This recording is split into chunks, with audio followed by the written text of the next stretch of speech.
Welcome back to the studio. In this video you'll see investment and finishing of the cast pieces. Every flask has its own specific measurements for water and investment powder.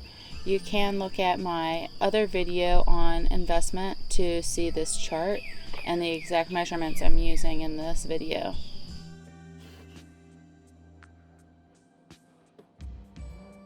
This is a silica-based powder, and you should always wear a respirator when mixing investment. I prefer to mix the investment with my hand so I can feel all the clumps at the bottom of the bucket. Some people use a cake mixer. The investment process is a very precise process and should be timed to a 8-minute timer.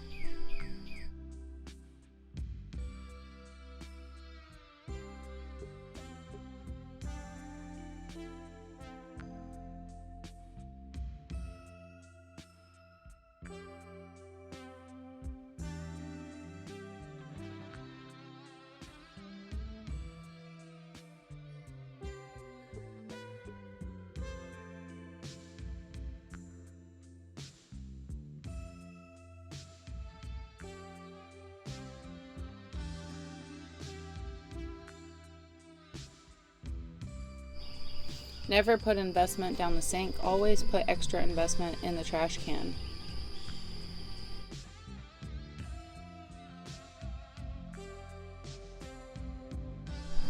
Now that the investment has dried, you can see how they're labeled. Before you take off the tag, scratch the label into the top of the investment. Number 1, number 2, number 3, no quench, etc. Once you pull off the tape of the flasks, they all look the same. The tape and the base and the tag all have to be removed from the steel flask before they go in the kiln. This is why the labeling part is so important. Since I'm doing vacuum casting, the edges should be very clean, and you can put the rubber bases away. I put mine in the kiln with the wax end pointing down. Now these are going to go in the kiln overnight. This is the Paragon Century kiln, and I'm going to set a timer and a delay for my burnout process.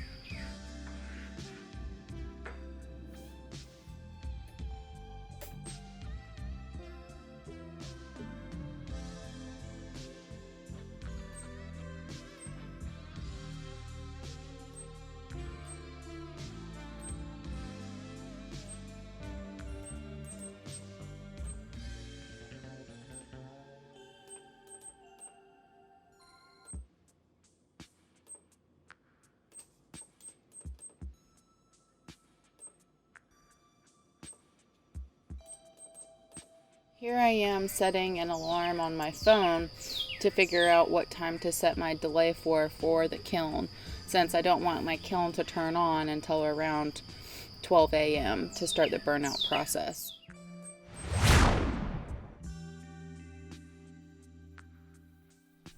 I prefer to use an oxyacetylene torch to melt my sterling silver because it melts it super fast.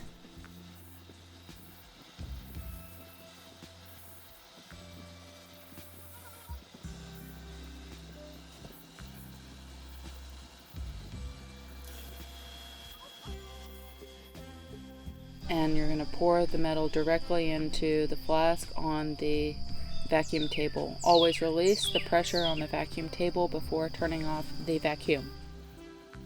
Once the flask is placed on the vacuum table, it will begin sucking pressure in the flask, which pulls the metal down into the design.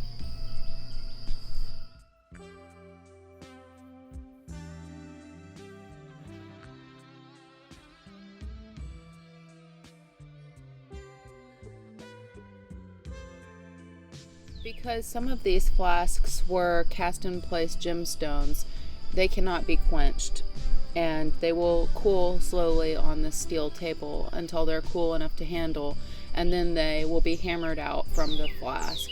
I typically use a rawhide mallet or a heavy weighted plastic mallet to hammer the plaster out of the steel flask, but you don't want to hit it so hard that you're distorting the shape of your steel flask. The flask that doesn't have cast in place stones can now be quenched. This part is very exciting, but remember to keep it completely under the water until all the bubbles have stopped. And it kind of hisses and vibrates when it's in there. It's very strong because it's molten. It was molten metal. And wait for the hissing and bubbling to stop completely.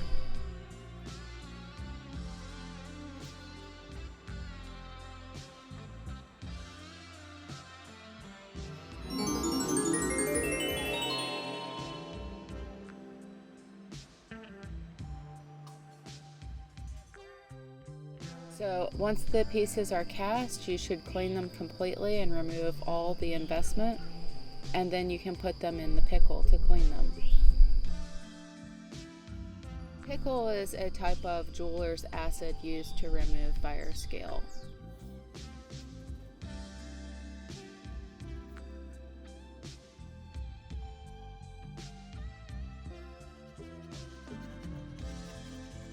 These cast in place stones came out great. The first step is removing the button and removing all the sprues from the pieces without cutting into the piece. This is very important, not to cut into the piece. So we'll go ahead and cut off all the sprues and the button, and you can save all of that metal to be recycled into the next casting.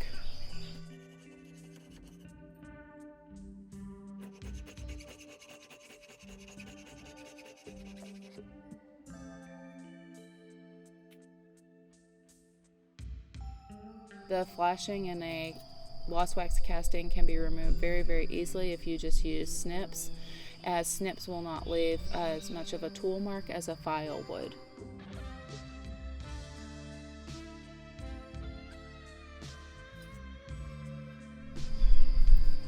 I'm using a pretty coarse file. It's a number 2 cut file for filing down the sprue connection on this ring.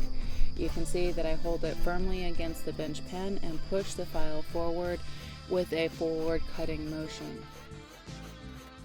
The filing is a time-consuming process, but it will give you a most finished looking piece by being really considerate of how much metal you're filing away and how even you can make the design after it's been cast.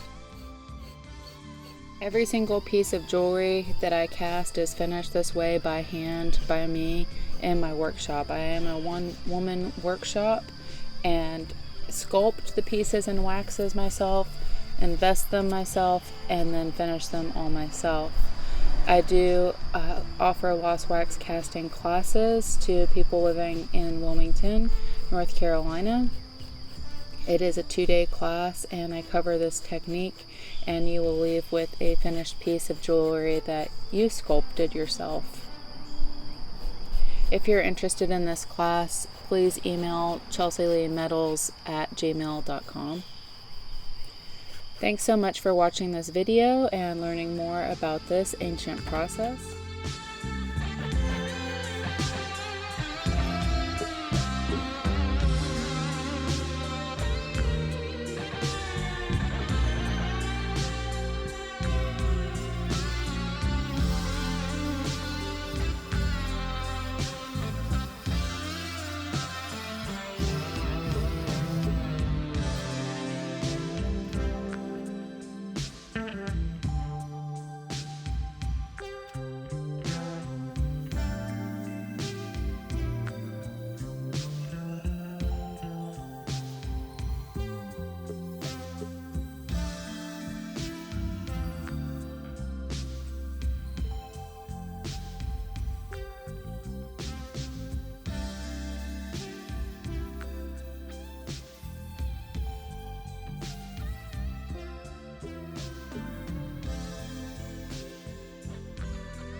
Please like and subscribe to this video channel. Thank you for watching.